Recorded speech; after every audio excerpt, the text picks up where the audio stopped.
اپنی جو لڑکی ہے وہ کسی کو نہیں دے سکتے. جی ٹھیک ہے ٹھیک ہے. جی جزاکم اللہ. یہ حضرت پہلے آپ نے بات اس پہ کی ہے، اگر آپ مناسب سمجھے جی تو. جی اصل میں میری بہن کو جو ہے نا وہ مسئلہ پورا سمجھ نہیں آیا. جی جی میں نے پوری تفصیل کے ساتھ بیان کیا ہے جی کہ کف کا مسئلہ شریعت میں معتبر ہے، جی اور اس میں یہ ہے کہ لیکن مسئلہ یہ ہے کہ کف عورت جو ہے اگر کف کا خیال نہیں کرتی، سیدہ لڑکی غیر سید کے ساتھ نکاح کر لیتی ہے، تو اس صورت میں کیا کرنا چاہیے؟ اگر وہ نہیں کرتی تو ہم نے یہ نہیں کہا کہ وہ کرے ضرور، جی جی یا یہ جائز ہے یا یہ اچھا طریقہ ہے. ہم نے تو یہی بتایا کہ کف نہیں ہے، دیگر قومیں سادات کی کف نہیں ہے. جب کف نہیں ہے تو پھر وہ نکاح سیدہ دوسرے سے نہ کرے. لیکن اگر وہ نکاح کر لیتی ہے، جی جیسا کہ ابھی بعد میں ڈربی سے کسی دوست نے، پٹھان صاحب نے سوال بھی کیا تھا اس سلسلے میں کہ کیا ہوا ہے. جی اب اس سلسلے میں یہ حکم ہے شریعت کا کہ اس وقت جو اس لڑکی کے ورثاء ہیں، والدین ہیں، وہ جج کے پاس اسلامی عدالت میں جا کے اپنا دعویٰ کر سکتے ہیں. اگر وہ یہ چاہتے ہیں کہ لڑکی نکاح نہ کرے اور نکاح نہ رکھے جی تو اس صورت میں وہ اپنا کیس پیش کریں اور کف کا مسئلہ معتبر ہوگا اور قاضی نکاح کو فسخ کر دے گا. لیکن نکاح منعقد ہو جاتا ہے، جیسا کہ ابھی اس پٹھان دوست نے ڈربی سے جو سوال کیا تھا کہ وہ عورت میرے بچے کی ماں بھی بن چکی ہے جو سیدہ ہے، جی اور اس کے والدین نہیں مان رہے، تو میں کیا کروں؟ اب جب تک فسخ نکاح کے لیے وہ سید والدین جو ہیں وہ عدالت میں نہ جائیں اور وہ عورت بچہ بھی جن چکی ہو، تو شریعت کی روشنی میں عورت اپنے نفس کی مالک ہے. اس کا جو تعلق اگر شرعی اس نے بنایا، نکاح کر کے گئی ہے اور بچہ بھی جن دیا اس کا، مرد کا، تو ہم اس کو زنا نہیں کہیں گے اور اس بچے کو حلالی کہیں گے. صحیح. لیکن اگر والدین عدالت میں فسخ کے لیے کف کا مسئلہ پیش کر دیں کہ ہم اس پہ راضی نہیں ہیں، تو اسلامی شریعت اس کو فسخ کر دے گی نکاح کو، اور کرنا چاہیے، کیوں کہ کف کا مسئلہ معتبر ہے. لیکن اگر دیکھیں یہاں تو اب سید کا کف والا مسئلہ ایک طرف رہ گیا، یہاں تو معاذ اللہ مومنہ عورتیں یہاں تک کا کف نہیں دیکھ رہی کہ مثال کے طور پر کفار تک سے وہ تعلق جوڑ لیتی ہیں. کتنے خاندانوں کو یہ مسائل درپیش ہیں. ہمیں دیکھنا یہ ہے کہ جس وقت عملاً کوئی سیدہ لڑکی ایسا کر لے گی، والدین کی مرضی کے بغیر کر لے، اب عاقلہ بالغہ ہے اور اس نے کر لیا ہے، تو ہم اس کے اس تعلق کو کیا حرام تعلق کہیں یا حلال کہیں؟ اور میری بہن نے جو مسز جیلانی نے کہا کہ وہ ماں ہوتی ہے اور سیدہ جو ہوتی ہے وہ ماں ہوتی ہے، امتی کی ماں ہوتی ہے، یہ بات جو آپ نے کہی ہے یہ اس لحاظ سے درست ہے کہ سیدہ کا عزت احترام جو ہے وہ ماں کی طرح یا ایک محترم ان کو وہ سمجھیں، اور ایسا سمجھتی بھی ہے امت. لیکن آپ کو ہم نے میری بہن یہ دلیل پیش کی ہے کہ حضرت فاروق اعظم رضی اللہ تعالیٰ عنہ ہاشمی نہیں ہے اور سیدہ زینب کا ان سے نکاح ہوا، تو اب بتایا جائے کہ اگر یہ آپ جو سمجھتے ہیں اور اس کو دین سمجھ رہے ہیں، تو پھر حضرت مولا علی شیر خدا کرم اللہ تعالیٰ وجہ الکریم نے، یا حضرت سیدہ کے جو دادا لگتے ہیں حضرت عباس بن عبد المطلب جو چچا ہیں نبی کریم علیہ السلام کے، وہ اس نکاح میں موجود تھے، تو ان لوگوں نے اس نقطہ نظر کو کیوں نہیں سمجھا؟ اس میں کچھ چیز کا آپ نے اضافہ کیا، باقی جو بات آپ نے کہی ہے وہ درست ہے. کف کا مسئلہ درست ہے، اولیاء کی مرضی کے ساتھ جب نکاح ہو رہا ہے تو اس صورت میں تو سیدھی سی بات ہے کہ کف کے باہر سیدہ نکاح نہیں کرے گی، اور کف کے باہر اگر کرتی ہے نکاح، وہ نکاح جو ہے اولیاء اگر اس پہ راضی نہیں ہے تو اس صورت میں وہ درست نہیں ہوگا. لیکن اگر وہ نکاح اس نے اپنی مرضی سے کر لیا، والدین کی مرضی کے خلاف جا کے وہ نکاح کر لیا اور بچے بھی جن دیے، جیسا کہ ابھی تھوڑی دیر پہلے ایک مرد نے سوال کیا ہے جو داماد بن گیا ہے ان سیدوں کا، اس نے پوچھا ہے کہ میں کیا کروں، تو میں اس نوجوان کو بھی اسی ضمن میں اگر آپ اجازت دیں تو بتا ہی دوں کہ ان کا حق نہیں ہے مجھ سے یہ پوچھنا. کیوں؟ اس کی وجہ یہ ہے کہ یہ کف والا مسئلہ والدین کا حق ہے، بچی کے والدین کا حق ہے.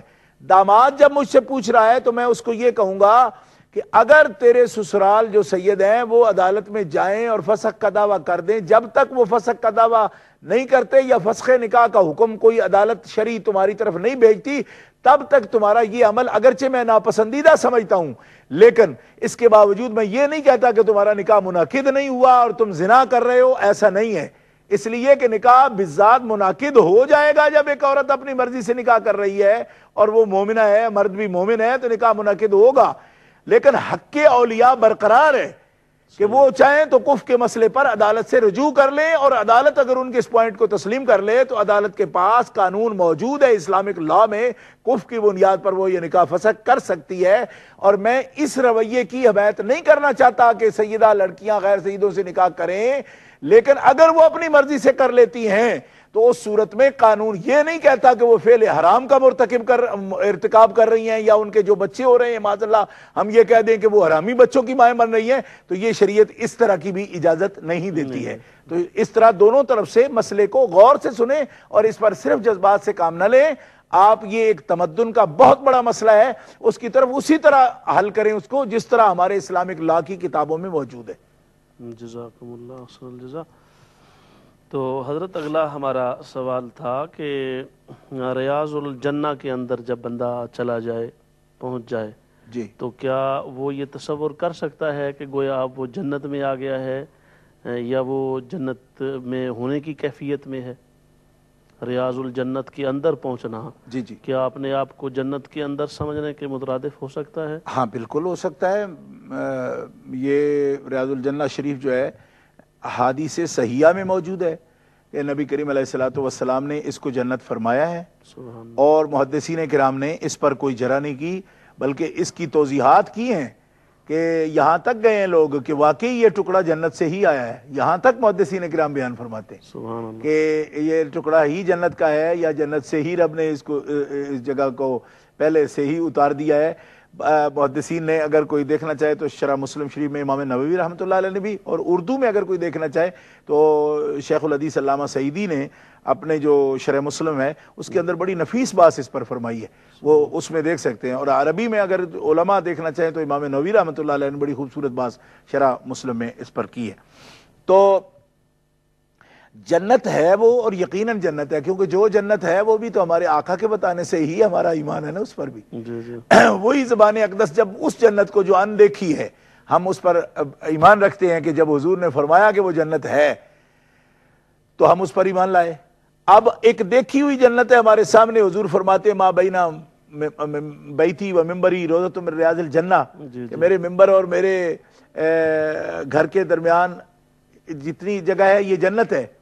جی جنت کی کیاریوں میں سے کیاری ہے۔ میرے حضور اعلیٰ حضرت رحمۃ اللہ علیہ نے اس کو اس طرح انداز سے بیان فرمایا کہ ایک طرف روزے کی جالی، ایک طرف ممبر کی بہار، بیچ میں جنت کی پیاری پیاری کیاری، واہ واہ۔ سبحان اللہ۔ تو ہمارا یہ ایمان ہے اس بات پر کہ وہ جنت ہے، اور جنت کے باغوں میں سے باغ ہے، اور نبی کریم علیہ الصلوۃ والسلام کا یہ فرمان عالی شان ہے اور احادیث مشہورہ میں موجود ہے، اس میں کوئی محدثین کی جرح نہیں ہے اس مسئلے پر، جنت ہے وہ۔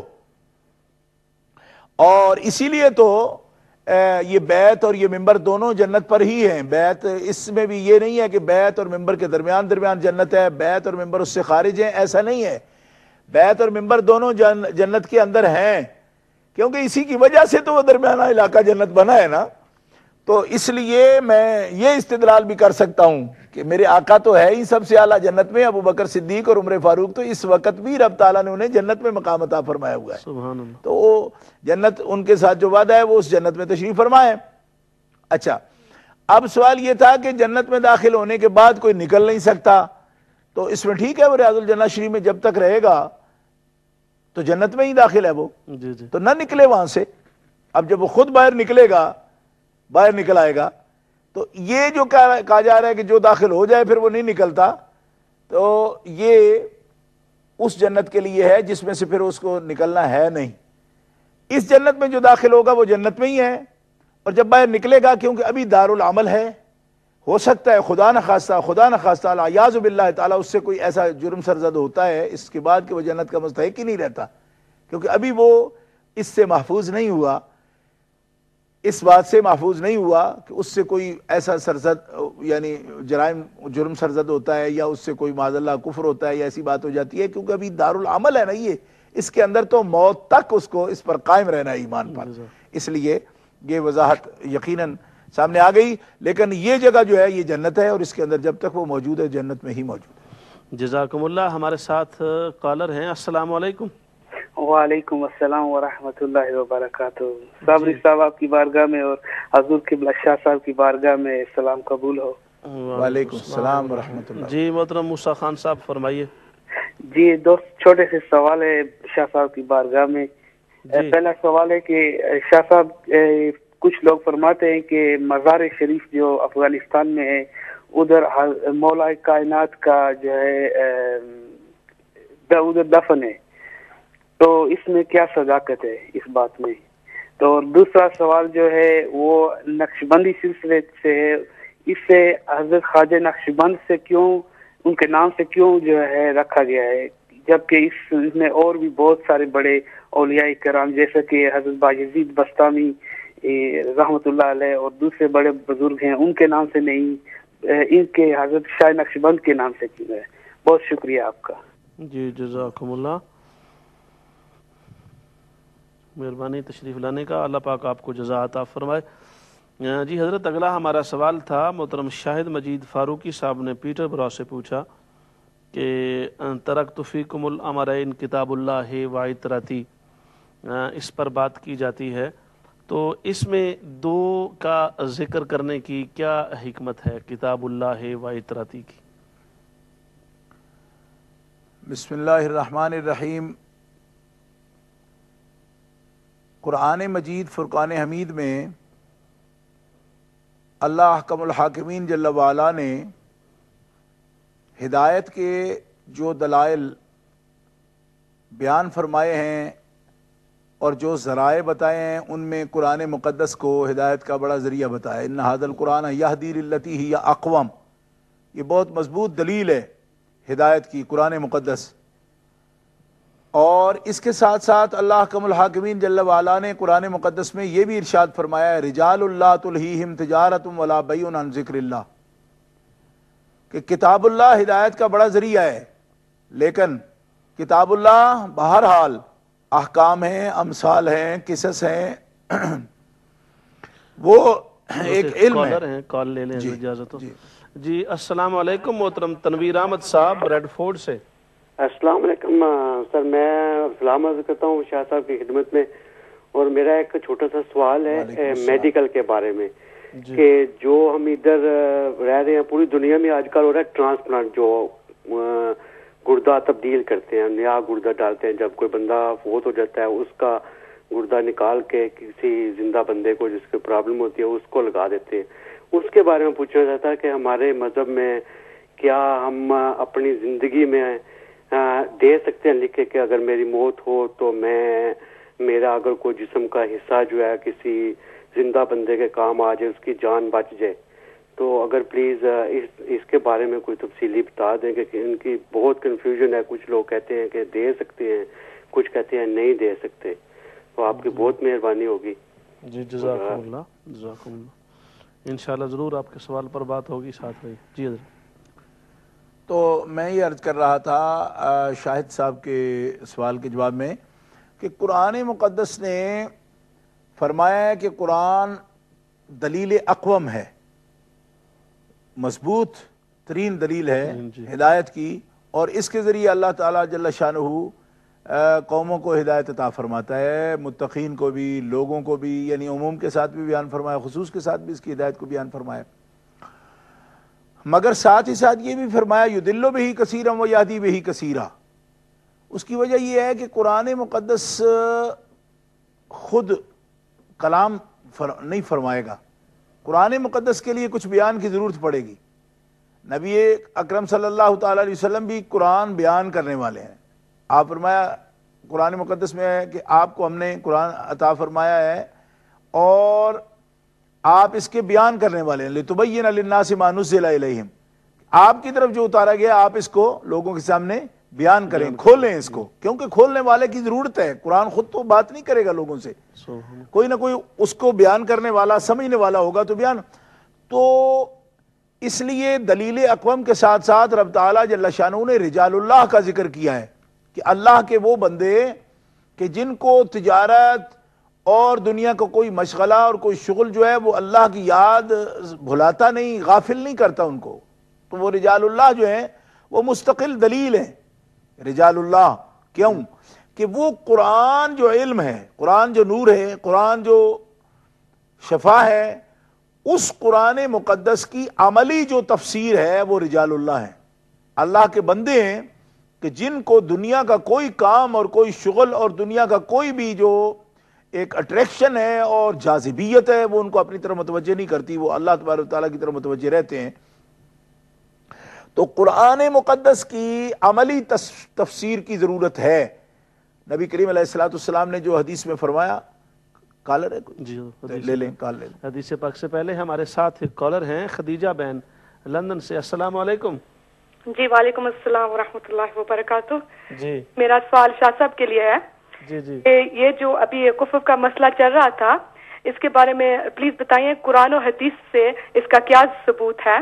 اور دوسری بات یہ ہے کہ جو ہمارے اہل سنت و جماعت کے عظیم اسکالر غلام رسول سعیدی صاحب پاکستان سے ہیں, انہوں نے اپنی شرح صحیح مسلم میں کتاب النکاح میں لکھا ہے کہ یہ جو کفر کا مسئلہ ہے اس کے یہ بالکل صحیح نہیں ہے اور اس کے بارے میں کوئی ثبوت موجود نہیں ہے. اور ایک اور بات یہ ہے کہ اگر ہم یہ کفر کا مسئلہ اس پر ہم اگری کریں تو یہ ڈسکریمنیشن میں آتا ہے اور اسلام میں ڈسکریمنیشن کے لیے کوئی جگہ نہیں ہے. اور پلیز اس کے بارے میں اپنا خیال ضرور بتائیں. جی ٹھیک ہے, جزاکم اللہ میری بہن, آپ تشریف فرما ہوئی. پہلے بھی اس پر بات ہوئی ہے, انشاءاللہ تعالی وقت پر باری پر پھر بات ہوگی. جزاکم اللہ. جی حضرت. میں یہ عرض کر رہا تھا کہ وہ رجال اللہ جو قرآن کی عملی تفسیر ہیں, تو ہمارے بھائی شاہد نے جو سوال کیا وہ یہ تھا کہ نبی کریم علیہ السلام نے جو کتاب اللہ کے ساتھ عطرت پاک کو بیان کیا تو اس کی وجہ کیا ہے, یہ سوال تھا نا. جی جی. تو وجہ اس کی یہ ہے کہ نبی کریم علیہ السلام کی آل پاک جو ہے اور نبی کریم کی ذریت طیبہ طاہرہ اور نبی کریم علیہ السلام کا خاندان پاک وہ تقوی میں, طہارت میں اس اعلیٰ مرتبہ پر فائز ہے کہ اللہ حکم الحاکمین جل وعلا نے ان کو حضور نبی کریم علیہ السلام کی شان اعلیٰ و عرفہ کے مطابق طہارت سے مزین فرمایا. یعنی جیسے شان پاک ہے حضور کی, نبی کریم صلی اللہ تعالیٰ علیہ وآلہ وصحبہ بارک وسلم کی, آپ کی شان اقدس کے لائق آپ کے اہل بیت مقدس کو اللہ تعالیٰ احکم الحاکمین نے قرآن کی نصوص صریحہ سے یہ فرما دیا کہ ہم نے ان کو پاک فرما دیا ہے کفر سے, شرک سے اور ہر قسم کے معاصی سے. اللہ حکم الحاکمین جل وعلا نے انہیں پاک کیا ہے. اچھا اس لیے محترم مقصود احمد صاحب ہیں بریڈ فورڈ سے. السلام علیکم. وعلیکم السلام, کیا حال خیریت ہے؟ جی الحمدللہ. یہ آپ نے ایک پابندی لگا دی 2 سوالوں کی, اگر آپ اجازت دیں تو میں 2 سوال کر سکتا ہوں. جی ہماری پابندی کو اور تو کسی نے نہیں مانا, آپ کا اتنی بھی شکریہ, بھی چلو کنسیڈر تو آپ نے کیا, جزاک اللہ مہربانی. جی ایک تو سوال یہ ہے کہ قبلہ شاہ صاحب نے فرمایا جنت البقیع کے متعلق, تو لوگ جاتے ہیں بعض اوقات حج کے لیے, عمرے کے لیے, بعض لوگوں کا انتقال ہو جاتا ہے